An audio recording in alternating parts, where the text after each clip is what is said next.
Tonight, WLWT investigates digging into newly released records tied to the firing of a high-ranking fire official. Yeah, so the city of Cincinnati just released hundreds of pages of documents and its internal interview with former Assistant Fire Chief Sherman Smith, who was fired back in November. WLWT News 5's Karen Johnson has been sorting through all of these documents and joins us now to break them down. Hey, Karen. Yeah, hey guys, you know, there is a lot here, but much of what Sherman Smith was questioned about as part of the internal investigation was whether he shared confidential information with people outside the department, including former Fire Chief Michael Washington.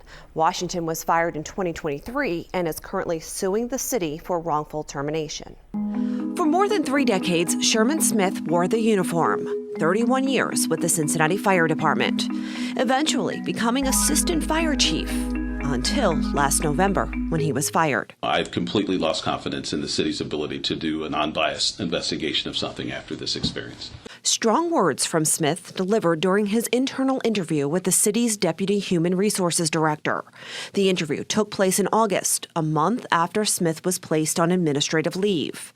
Smith was questioned about whether he shared confidential city and fire department information with people outside the department, including sending blind copies to former Fire Chief Michael Washington, who is suing the city over his own termination. Mostly with Mike, just, I bounced a lot of things off of him. According to documents just released by the city, that information included material investigators say should not have left City Hall, including unpublished climate assessment results marked attorney-client privilege. Was there a business reason for sending that to Michael Washington? Well, Mike was... That's where a lot of this started. Obviously, I wanted some of his feedback on what he saw in the report, whether he thought that it accurately portrayed his experience with it, because he was involved in it on the front end of things. So the interest wasn't because he has a lawsuit against the city?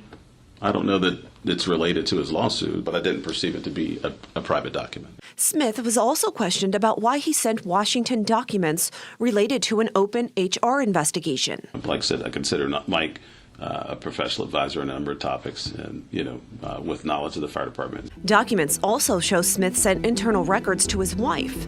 He says he did so to access the information off-site. And also included in the documents released by the city, a grievance that was filed by Smith in September, arguing the city improperly placed him on leave. He says he believes the current fire chief, Frank McKinley, launched an investigation because he thought Smith was, quote, a mole, releasing information to the Facebook group Signal 99, which Smith denies. Smith wrote he feels like he has been treated like a criminal. Karen Johnson, WLWT Investigates. All right, Karen, thank you so much for that update there.